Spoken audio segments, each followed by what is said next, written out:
Peace and blessings to you. My name is Jere B. I am the EntreMusician, and so are you. Welcome to another exciting episode of the EntreMusician podcast. This is the space where we concentrate on the mindset, the discipline, and the focus of the EntreMusician. Today's episode, absolutely no exception, as we walk into the fifth installment on the series we titled Milestones and Steps Ahead. And this series chronicles 3 songs that I sent over to my good friends Dave Enninger and Danny Jones at Across the Road Productions in Katy, Texas. I was blown away when I went down to Houston for Springboard in June and met Dave and Danny there, and they took me over to their studios, which is a certified Dolby Atmos studio, and let me hear music like I had never experienced it before. So I came back to Youngstown, Ohio, and decided that I would try to get in the game by submitting my songs to them for them to mix in Dolby Atmos and then have mastered and walk that journey of what that feels like and looks like. And I've been learning a lot along the way. Now, the way we did this is I've been in Sound Doctrine, which is a funk jazz band that we put together back in 2002.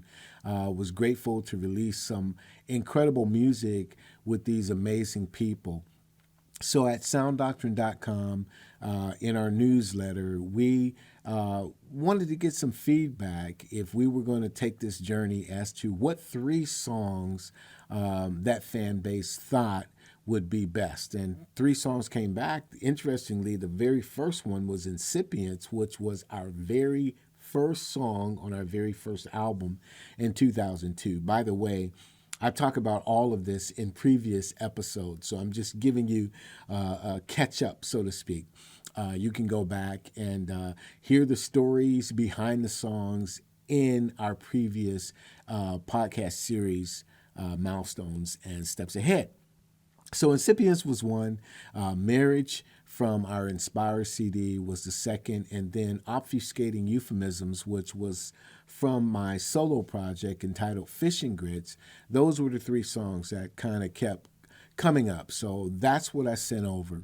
And again, as I said before, I talk about the stories behind the songs in this episode, which I realize I'm delivering a little bit late, but in this episode, we're walking through the process of what happened. So, you'll see me exporting the files over to them receiving them, and then toward the end of this video, Dave Enninger gives some very, very good advice for those who want to, get in the game of Dolby Atmos and what the requirements kind of are of surrendering your tracks and what you can expect. These are some interesting things, and so I think you're going to have fun with it. As I said, I know we're a little late in the process, but we're going to leave you with a cliffhanger as well. So without further ado, let's just enjoy the process together.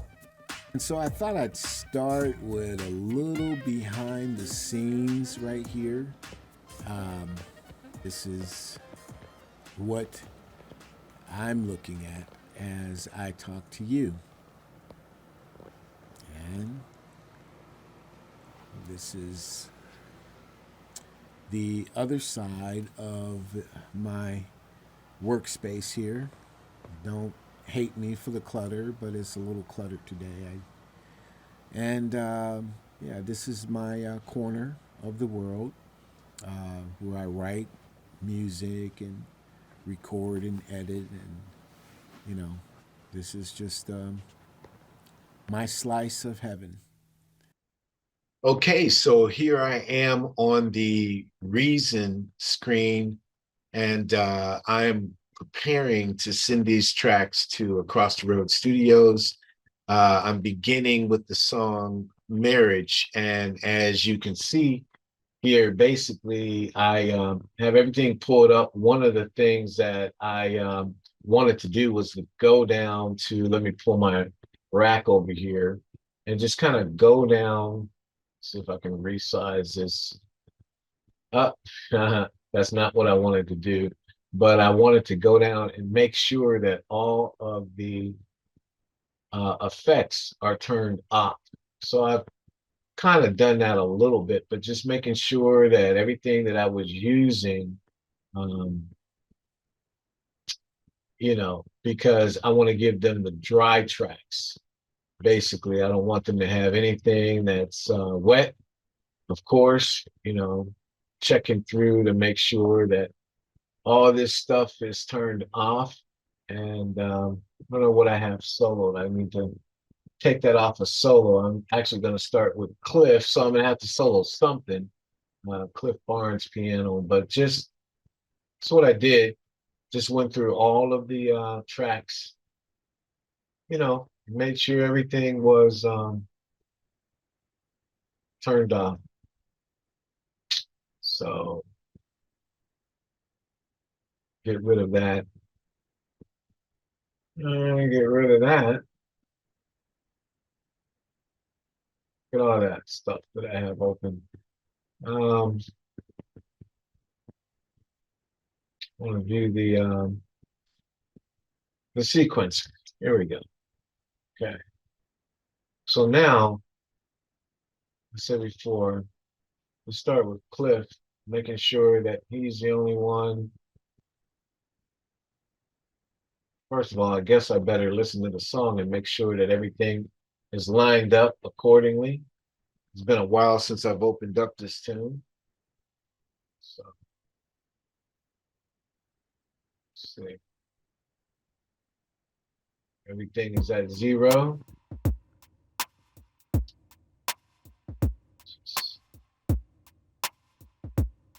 Yep. Okay. So, all right. So, I'm going to start with Cliff. And so basically, the way you export in Reason, and I'm not going to do this. I mean, this video is not about me exporting all 50 of these tracks over, but we're just going to export this song. Nope, I want to put that in the correct drive, ATR.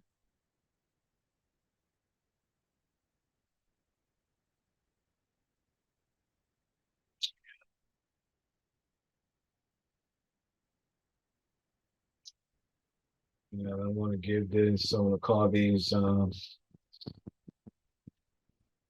ATR out, marriage, Cliff, piano. I'll make sure that it's in 48, 24, and then just export the file. And I'm going to do that. As you can imagine, I'll be up all night because I'm sending all 3 of them to across the road, and then we'll go from there. But that's what's up. Let's see what happens with this process. I really am excited. So a little exhausted, but excited. Hey Jerry, this is Dave. So came out here on Sunday morning to download all of your files. So good job. First off, you sent 48K 24-bit WAV files, which is exactly what we need for Atmos. Has to be in 48K. If I get 96, I can convert it to 48, but right now the standard in Atmos is still 48, so that's nice. You sent those. They all uploaded great. I appreciate you taking the time to make sure everything was lined up. The only thing that I wish I would have told you, I asked for a stereo mix and you sent that, but you sent an MP3, which meant it was at 44.1. So not that big of a deal. I had to import them in and then export them or convert them to 48K. Only took me a few minutes, and then brought him back in. That's important for Danny to have so that he has your original stereo mix in the project as he's mixing Atmos, so it's really easy to kind of toggle between the two and listen to the original kind of feel and intent of the song. But other than that, everything lined up fine, and we are off and running. So I'll be handing these off to Danny tomorrow morning, and we're going to start the mixing process. So wish us luck, buddy. Hey, hello there. I've just opened up the project on the song Incipients by Jere B. And they've already been downloaded. Dave downloaded those yesterday, I think. And I'm just looking over everything, grouping things.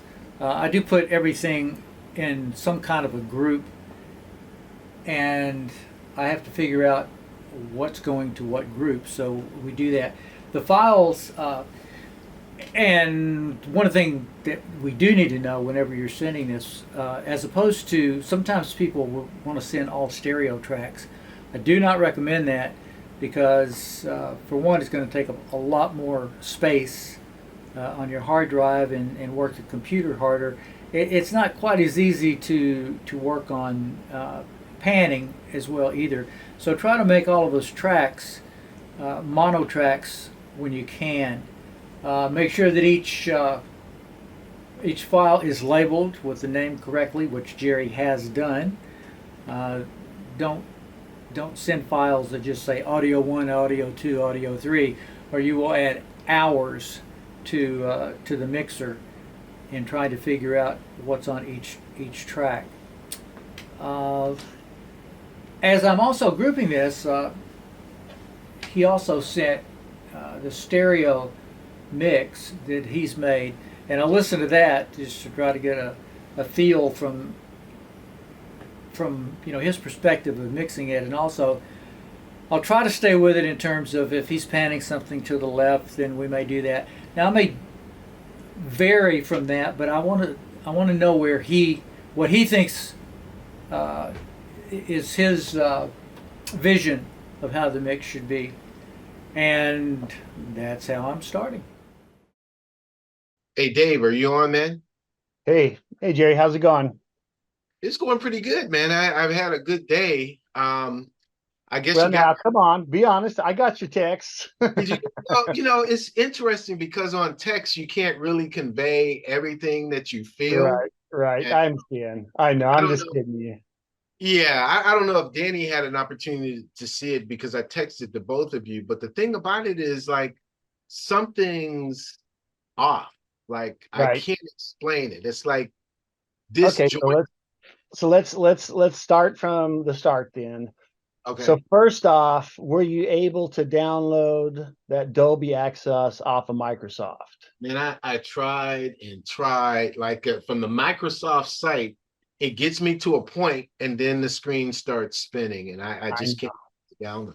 It's very frustrating. I had the same problem. So I was taking an old laptop I had, and I was totally wiping it to reinstall, fresh install, to be like an Atmos PC that I could take around with me. And it took me a week of just constant trying. Something weird is going on with that Microsoft site. Something that I did in a second off of my studio computer suddenly has become a problem on the back end. So that Dolby Access app should be just like a snap. It's $10. You download it, and It's actually 19, just oh, to well, so they increased the price. Okay, so they cost more money and it's working worse. right. And then also there's a couple of steps on your computer that you need to do to enable you to listen. Like, you got to tell your computer that they're Dolby Access, Dolby Atmos files. Okay, so that's in the settings. So I'm going to send you like a little enabler. It'll tell you how, in theory, to install Dolby Access, but it also has the part about going into your settings and basically telling your PC that it's, you want to listen to Atmos files. So there's a reconfiguration on Windows 10 as well after I've downloaded from the Microsoft. And you need that whether or not you use Dolby Access, if you're going to be listening to your, headphones off your computer. But so what you're able to do is you just listen to the files just like a stereo file, right? Right. Yeah, and I bet they did. I mean, and so they didn't sound that great, or they just sounded like you were missing something. Yeah, it sounds expansive or disjointed, so to speak. Now, I didn't expect it to sound like the stereo file because what I was trying to imagine was me sitting where you are, because where you are, that's when I first heard it. So I thought it would be kind of around me a little bit, but it's way out there, man. Like the kick drum is like here, the bass is over here. See, part of the problem is because I was anticipating you using the headphones, right? All I could send you, or I sent you, is what they call a binaural mix, which is made specifically for headphones. Now you can listen to those on stereo, but they don't sound like anything. They sound just like, they sound off because it's for a headphone mix. Yeah. Another thing that we could try is I can send you MP4 files. Okay. Those aren't. So it's kind of, they are technically Atmos files. They're the ones that, like, Dolby even recommends that people listen to on their home Atmos systems. But really the MP4s are the movie format. I was going to ask you about that because most of the output from the podcast is outputted on MP4. Right. So technically it is Dolby Atmos, but it isn't the full 7.1.4 sound. So I'm going to have to work on some options here, because not being able to install, or being unable to install that Dolby Access threw a little bit of a wrench into our plans. And frankly, that's one of the things we're working through, is like, how do people who they don't have this, or they don't have an Atmos car stereo, or they don't have a Atmos home theater system, how can they listen to the mixes? And the headphones is the next, like the third or fourth best answer. However, you've got to have something that will play Atmos so the headphones work. I mean, because we sit here, I listen to your mixes with these binaural, but I have Dolby Access. Thankfully, I installed it a long time ago. I see. But it sounds great on the headphones. Now, what kind of headphones are there? Does it matter what headphones I'm using? Because I'm using VSX. Yeah, so here's the thing. I have those headphones also. I like them. But we are also testing headphones, right? So I have 4 sets of headphones that we're using, right? These are DT 990 Pros. Okay. They sound good. Not great, but good. Mm-hmm. The VSX headphones you just talked about, they sound really good, better. I bought these Beats headphones that were advertised as being immersive. Okay. And I say advertised because they're good, but it's still not the full Dolby Atmos, experience, right? Right. And then we got these headphones from Olo Audio, which is out of Europe. Okay. These things are really good. They're, well, in the headphone world, as you know, I mean, saying something's expensive, it's all relative, right? It's certainly they're not. I mean, they're the most expensive of my set. Let's say that. I understand. And they're called S5Xs. You see, they're on the top. Yeah. But these sound really good. Like, these things are awesome. So right now our preferential listening is on these. But what I have to do is figure out a way for you to hear in your studio. So I'm thinking that what we might have to do, so the way Dolby allows you to listen to their different, if you don't have a DAW like we do, New Window, that has Atmos built into it. So one of the ways we also listen is we use a standalone Dolby renderer. Okay. Okay. And the renderer, it creates Dolby files, like the binaural file I sent you. I use the renderer to create that. Okay. It also creates MP4 files. Okay. But it also plays back. So it may be the option. It isn't inexpensive. Okay. You can get it. Dolby sells it through Avid right now, Okay. which is a website. Personas sells their stuff. I think it's Personas sells their stuff through Avid as well. I think it doesn't matter, but you can go to Avid. You can buy the Dolby renderer. It's Avid is Pro Tools. I'm sorry, Pro Tools, not Personas. Yeah. Pro Okay. Tools.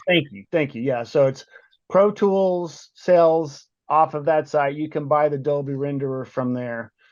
And it is going to be inexpensive, but it'll work. Like that's probably, since we can't make this really cheap Microsoft option work, that's probably the next best option. But I'm going to keep on working and thinking if there's any other approach.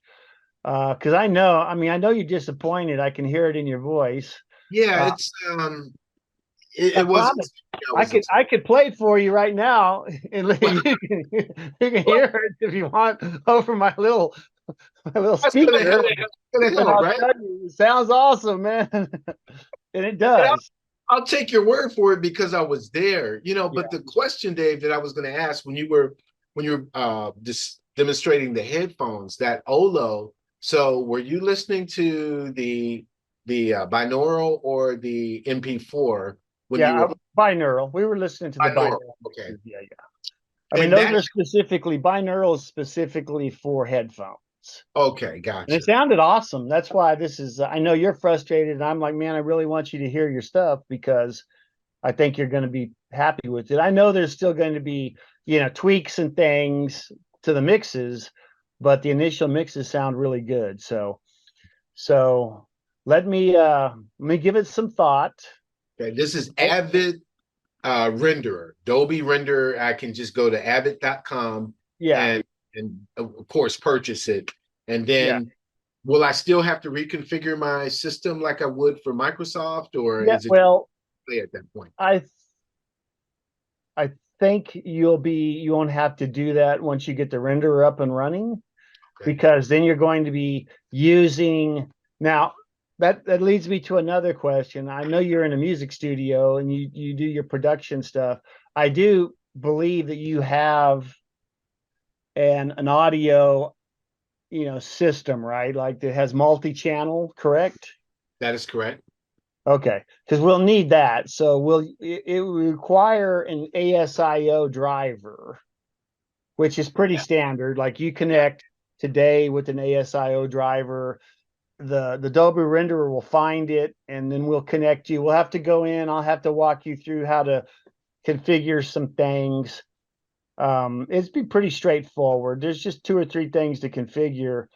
Once you hear it, though, I think we'll be converting your studio over to at least a 5.1 Atmos listening situation, but we'll get to that down the road. So I know once you get a taste of it, you'll want to ditch the headphones and you'll want at least a 5.1 experience. But I'm looking this thing up online, as you're talking to me, and so this is like $299. Yeah, $299 for this. Okay, as opposed to the $19, but okay. Yeah, that's right. Well, and you'll get a lot of use out of it, though. Like I know you're going to be doing more stuff with Atmos, and down the road, I know you use, what did you tell me? You use Personas today, is that right? For your DAW? Yeah, What do you use for I your use DAW? Persona Studio One, but I also have the 1824C interface. Okay. Uh, So the interface we're definitely going to need. And then I'm not sure if you use, I mean, if you use Pro Tools, I know we could integrate the renderer in, but let's worry about that later. Like, I just want to get you up and running now. okay. So give me a couple of days and I'll do some more research, but this might be the only way to do it. So at least unless something changes. Yeah. Yeah, because I didn't know what to do. I mean, I spent a lot of money on the VSX headphones. They're not paying me to say the Steven Slate, but I thought they were great. I did Yeah. mix a project with that. I did have the rooms, the virtual rooms that I could Right. walk into. And Yeah, I I was wish. hoping to come like into that room Yeah. where you're sitting. Well, I wish Slate, if you're listening, Slate would create an Atmos listening room for those That would headphones. be really cool. Yeah, me too. I'd like them to do that too. That would definitely help all of us. But Absolutely. until they get there, okay. But look, I got to run. But Okay. until next time, Well, I yeah, we'll appreciate you. get there. Hang in there with us. We'll get you there. Thank you. Okay. Appreciate it. Peace. And so the saga continues. That, as you know, is called a cliffhanger. So we'll pick it up next week into what has happened through the process as we round third toward home and getting these songs mixed, final mastered, and then out to the public, to you yourselves. I'm really wondering what's going to happen with people who are able to experience these songs for the first time, that have the equipment to do it, and what the feedback is going to be. Again, I'm very, very excited, very, very grateful to both Dave Inninger and Danny Jones at Across the Road. So I'm asking you, please like, subscribe, share this video, share this channel with others, and tell 10 people you know and 3 people that you don't know that you get down with the EntreMusician. You can schedule a call with us at any time. The EntreMusician community is growing. We would love for you to be a part of it, especially if you're 50 years old and over. Not specifically, but especially. So it's not an exclusive type of situation, but, men and women of a certain age, we get down a certain way. So, come on in and join the community. The water's fine. It'll be fun. You will learn and grow as well. My name is Jere B. I am the EntreMusician. Thank you so much for joining us. You are an EntreMusician too. So let's hang out some more. God bless. We'll see you again next time, okay? Bye-bye.